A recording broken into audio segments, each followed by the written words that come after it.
Praise the lord. ప్రభువైన యేసుక్రీస్తు నామమున ఈ ఉదయకాల సమయంలో మీ అందరికీ నా వందనాలు. అందరూ బాగున్నారా? ప్రతిదినం దేవుడిచ్చి వాగ్దానాన్ని పొందుకుంటున్నారని విశ్వసిస్తున్నాను. అవును, ఆయన వాగ్దానాలు ఎంత గొప్పవో ఆయన చేసే కార్యాలు కూడా అంత గొప్పవై ఉన్నాయి. ఆ కార్యాలు మనల్ని ఆశ్చర్యపరుస్తాయి. హృదయంలో ఒక ఆనందమని, ఉల్లాసభరితమైన సంతోషాన్ని మనకు తెచ్చిపెడతాయి.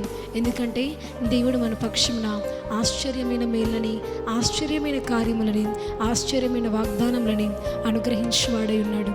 మరి ఈ ఉదయము దేవుని వాక్యాన్ని చదువుకుందాం. యెషయా గ్రంథము 9వ అధ్యాయము 6వ వచనం. సమాధానకర్తయగు అధిపతి అని అతనికి పేరు పెట్టబడును. ఆమేన్. దేవుడు చాలా చక్కటి వాగ్దానాన్ని మనకు అందిస్తున్నాడు. ఈరోజు దేవుని వాక్యం మనకు సెలవిస్తున్న ప్రకారము ఆయనకు కలిగిన అనేకమైన పేర్లలో ఆశ్చర్యకరుడు, ఆలోచనకర్త, బలవంతుడగు దేవుడు, నిత్యుడగు తండ్రి అని ఇలా అనేకమైన పేర్లలో మరొక పేరే నిత్యుడగు తండ్రి, సమాధానకర్త అయిన దేవుడై ఉన్నాడు. ఎందుకంటే మన దేవుడు సమాధానముగా మనతో ఉండువాడై ఉన్నాడు. మనకు సమాధానాన్ని అనుగ్రహించేవాడై ఉన్నాడు. సమాధానకర్త అయి ఉన్నాడు. దేవుడు మన పక్షంలో ఉన్నవాడు. ఎందుకంటే మనం చేసిన బలహీనతలు, మనం కలిగి ఉన్న బలహీనతలను బట్టి మనతో సమాధానముగా ఉన్నవారు అసమాధానముగా మనతో మిగిలిపోతారు. కానీ యేసయ్య మాత్రము మన ప్రతి దోషమును, మన ప్రతి పాపమును క్షమించి మన పట్ల సమాధానాన్ని ఏర్పరచుకుంటున్నాడు.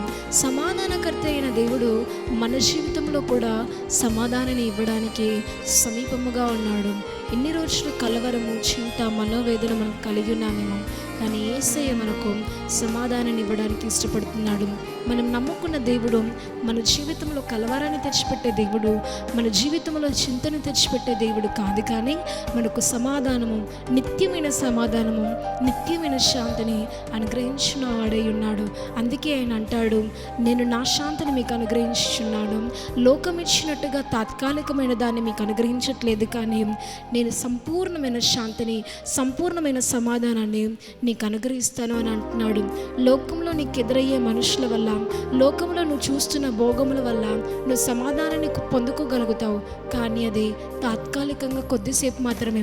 అంతము వరకు నీ జీవితంలో ఒక సమాధానాన్ని తెచ్చిపెట్టేది నువ్వు నమ్ముకున్న సమాధానకర్త అయిన ఆ యేసయ్య మాత్రమే.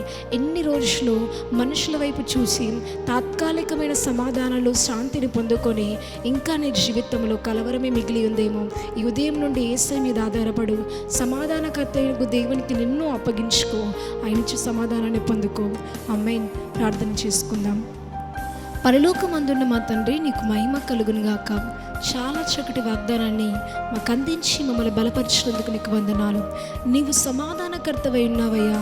మేము నమ్ముకున్న నీవు గొప్పవాడవై ఉన్నావు. మా జీవితంలో మాకు శాంతిని, సమాధానముని అనుగ్రహించేవాడవై ఉన్నావు. ఎందరైతే ఈ జీవితంలో, ఎన్నో జీవితాల్లో కలవరము కలిగి ఉన్నారో వారికి మీరు నీ శాంతిని దయచేయండి. నమ్మి విశ్వసించిన ప్రతి జీవితంలో నీ సమాధానాన్ని అనుగ్రహించమని ప్రభు యేసుక్రీస్తు నామములో అడిగి వేడుకుంటున్నాము తండ్రి. ఆమేన్.